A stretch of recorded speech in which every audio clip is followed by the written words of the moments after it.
శ్రీమతి మాధవిరెడ్డి గారు, ఆర్ మాధవిరెడ్డి గారు. ధన్యవాదాలు అధ్యక్ష. అధ్యక్ష, ప్రజలకు సంక్షేమం అందించాలని, రాష్ట్రాన్ని అభివృద్ధి వైపు నడిపించాలి, ఆర్థిక సుడిగుండం నుంచి గట్టెక్కించాలనే ఉద్దేశంతో ఈరోజు బడ్జెట్ను తయారు చేయడం జరిగింది అధ్యక్ష. ఇందుకు మన సొంత వనరులతో పాటు కేంద్ర సాయం కూడా కావాల్సిన అవసరం ఉంది అధ్యక్ష. ఎన్నో సవాళ్లు ఉన్నాయి, కానీ సంక్షేమము అభివృద్ధి సంకల్పంగా ఈరోజు మన ముఖ్యమంత్రి గారు, మన ఆర్థిక మంత్రి గారు ఈరోజు ఈ బడ్జెట్ను తయారు చేయడం జరిగింది అధ్యక్ష. ఒక మహిళగా నేను రాష్ట్ర బడ్జెట్ను కుటుంబ బడ్జెట్తో పోల్చి చూడదలుచుకున్నాను అధ్యక్ష. ఒక కుటుంబం పెద్ద కుటుంబాన్ని ఆదాయ వనరులు, బాధ్యతలు, ఖర్చులు, ఆకాంక్షలు, భవిష్యత్తు ఆలోచనలు, అలాగనే ఆరోగ్యము, పిల్లల భవిష్యత్తు, వాళ్ళ స్థితిగతులు, సంపాదన అవకాశాలను ఒడిసి పట్టుకోవడం అన్నిటినీ బ్యాలెన్స్ చేస్తూ మనము కుటుంబంలో బడ్జెట్ అనేది క్రియేట్ చేసుకుంటున్నాం అధ్యక్ష. కానీ అదే కుటుంబం పెద్ద అసమర్థుడైతే ఏమవుతుందో గత 5 సంవత్సరాల్లో 19 నుంచి 24 మధ్యలో మనకు అనాలోచిత నిర్ణయాలతో ప్రభుత్వాన్ని చూడడం జరిగింది అధ్యక్ష. ఆంధ్రప్రదేశ్ని సంక్షోభంలో నెట్టిపడేశారు అధ్యక్ష. ఆదాయ మార్గాలు పట్టించుకోకుండా ఖర్చులు పెంచుకుంటూ, అప్పులు పెంచుకుంటూ, క్రమశిక్షణ రాహిత్యంతో దివాలా దిశలో ప్రభుత్వాన్ని నడిపారు అధ్యక్ష. కానీ ఆంధ్రప్రదేశ్ అదృష్టం బాగుండి మన ముఖ్యమంత్రి గారు నారా చంద్రబాబు నాయుడు గారు ముఖ్యమంత్రి అయ్యి మన కుటుంబ పెద్దగా అభివృద్ధి సంకల్పంగా ముందుకెళ్తూ ఆయన అడుగుజాడల్లో మన డిప్యూటీ సీఎం పవన్ కళ్యాణ్ గారు కానీ, అలాగనే మన యువ నాయకులు నారా లోకేష్ గారు కానీ ఆయనతో సహకరిస్తూ ముందుకు పోవడం వల్ల ఈరోజు ఆంధ్రప్రదేశ్ను పునర్నిర్మిస్తున్నాం అధ్యక్ష. ఆంధ్రప్రదేశ్ను స్వర్ణయుగం వైపు తీసుకెళ్తూ ఈజ్ ఆఫ్ డూయింగ్ నుంచి స్పీడ్ ఆఫ్ డూయింగ్ వైపు ప్రయాణం చేస్తూ ప్రతి ఏడాదికి మార్పు వచ్చేలా, అన్ని రంగాలలో గణనీయమైన అభివృద్ధి చోటు చేసుకునేలా, బలహీన వర్గాల జీవన ప్రమాణాల్లో మార్పు జరిగేలా ఈ బడ్జెట్ను రూపొందించడం జరిగింది అధ్యక్ష.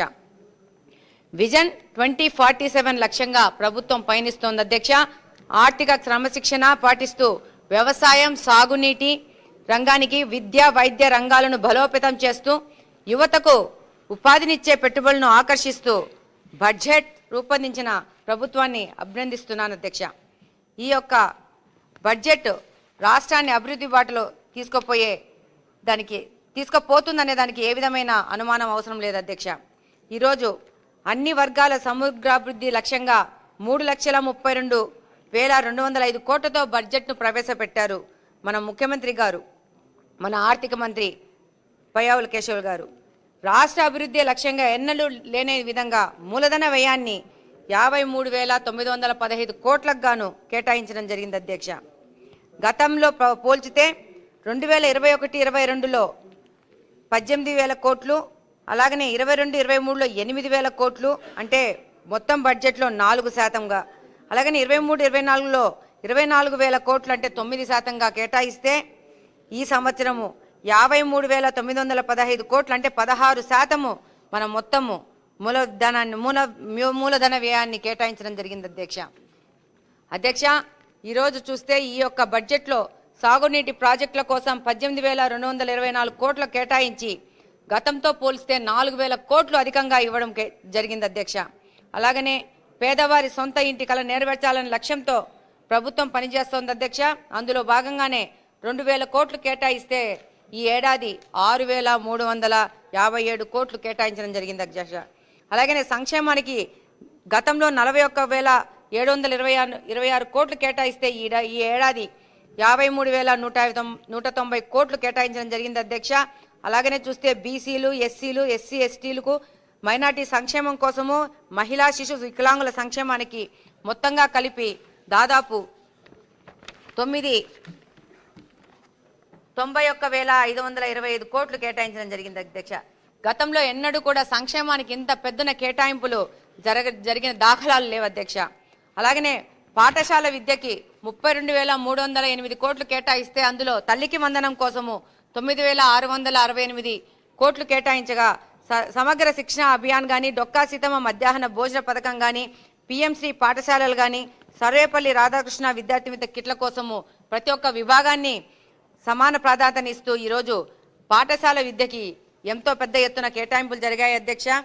అలాగనే మౌలిక వసతుల కల్పనకు కానీ అలాగనే ఉన్నత విద్యకు కానీ 1500 నుంచి 2565 కోట్లు కేటాయించిన అధ్యక్ష. అలాగనే ఇప్పుడు రాష్ట్రానికి కావాల్సింది నైపుణ్య శిక్షణ అధ్యక్ష. దానికి కానీ 1232 కోట్లు కేటాయించడం జరిగింది అధ్యక్ష. ఈరోజు విద్యుత్ సబ్సిడీకి 11,000 కోట్లు కేటాయిస్తూ వ్యవసాయ రంగానికి పెద్ద ఎత్తున సహకరిస్తున్నారు అధ్యక్ష. అలాగనే జిఎస్టీ 2.0 వలన వ్యవసాయ రంగం యొక్క ఉపయోగించే పనిముట్లు కానీ యంత్ర పరికరాలు కానీ వాటి యొక్క ధరలు తగ్గి రైతు రాజ్యం అనేది మొదలైంది అధ్యక్ష.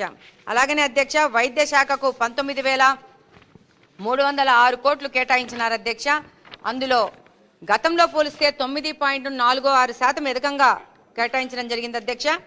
ఎన్టీఆర్ వైద్య సేవకు గాను 4,000 కోట్లు, అలాగనే వైద్య కళాశాల బోధన ఆసుపత్రులకు 3,069 కోట్లు కేటాయిస్తూ ఆరోగ్యానికి పెద్దపీట ఇవ్వడం జరిగింది అధ్యక్ష. పేదల యొక్క ఆరోగ్యమే ప్రభుత్వ లక్ష్యంగా ముందుకెళ్తున్నారు అధ్యక్ష. అలాగనే ఈరోజు గత ప్రభుత్వం 12.3% వడ్డీతో అప్పు చేయగా కూటమి ప్రభుత్వం దాన్ని 9%కు తగ్గించడం జరిగింది అధ్యక్ష. అలాగనే లా అండ్ ఆర్డర్ను పటిష్టం చేయడానికి దాదాపు పోలీస్ డిపార్ట్మెంట్కి వాళ్ళ యొక్క వెహికల్స్ కోసము పెద్ద ఎత్తున కేటాయించడం జరిగింది అధ్యక్ష. అలాగనే పోలీస్ శాఖ యొక్క ఇన్సూరెన్స్ కోసము వాళ్ళ యొక్క కుటుంబాల ఇన్సూరెన్స్ కోసము దాదాపు 20 నుంచి 45 లక్షలు ఉచిత బీమా వచ్చేదానికి కూడా ఈ యొక్క కొత్త ప్రక్రియ మొదలు పెట్టడం జరిగింది అధ్యక్ష.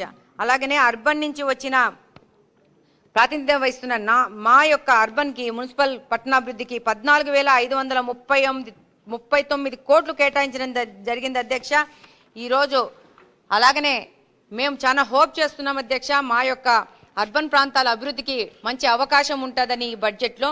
అలాగనే మహిళల ఉచిత బస్సు ప్రయాణానికి 1,420 కోట్లు కేటాయించడం జరిగింది అధ్యక్ష. ఈరోజు స్త్రీ శక్తి అనే కార్యక్రమాన్ని మొదలుపెట్టి రాష్ట్రంలోని మహిళలకు ఉచిత ప్రయాణాన్ని కల్పించి దాని ద్వారా దాదాపు ఇప్పటివరకు 44 కోట్ల మంది ప్రయాణం చేయడం జరిగింది అధ్యక్ష.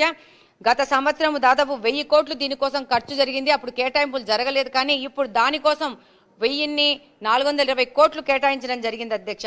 దాంతోపాటు పిఎం ఈ బస్ సేవా పథకం కింద రాష్ట్రానికి 750 విద్యుత్ బస్సులు కేటాయించడం జరిగింది అధ్యక్ష.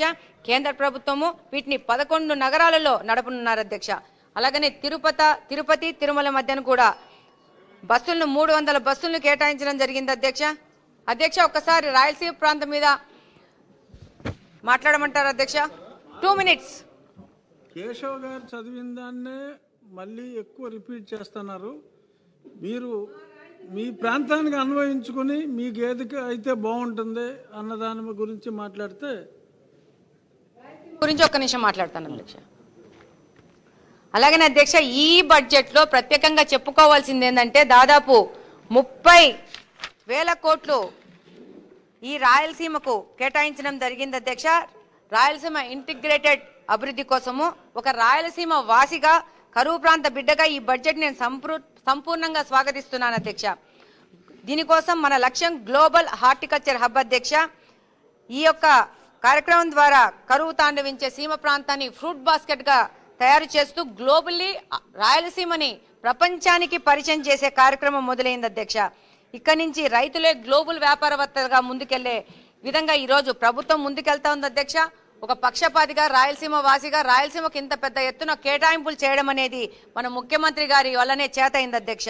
ఈరోజు దీని ప్రకారము ఇప్పుడు 8.41 లక్షల హెక్టార్ల విస్తీర్ణంలో సాగు ఉంటే దీన్ని దాదాపు 14.41 లక్షల హెక్టార్లుగా ఈ యొక్క సాగు విస్తీర్ణం పెంచే బృహత్తర పథకానికి ఈరోజు నాంది పలికారు అధ్యక్ష.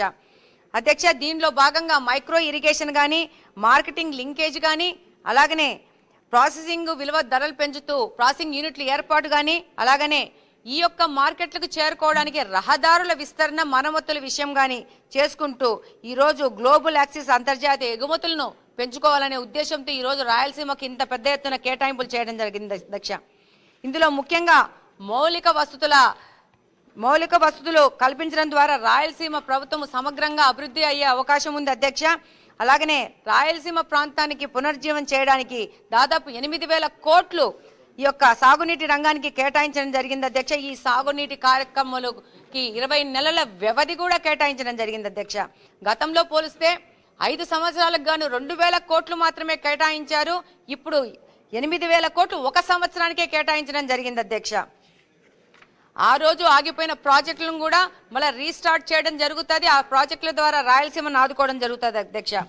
ఇందులో దాదాపు 10 జిల్లాలు రాయలసీమలో, అందులో అనంతపురము, అన్నమయ్య, చిత్తూరు, కర్నూలు, నంద్యాల, ప్రకాశం, మార్కాపురము, శ్రీ సత్యసాయి, తిరుపతి, వైఎస్ఆర్ కడప జిల్లాలని 10 జిల్లాలని 303 మండలాలుగా డివైడ్ చేసి దాదాపు 5,869 గ్రామాలకు ఈ యొక్క కార్యక్రమాన్ని విస్తరింపజేసి ఈ యొక్క గ్లోబల్ హార్టికల్చర్ హబ్గా అభివృద్ధి చేయడానికి అవకాశం ఉంది అధ్యక్ష. మీరు సమయం ఎక్కువ ఇవ్వలేదు కాబట్టి నేను కూర్చుండిపోతున్నాను అధ్యక్ష. Thank you.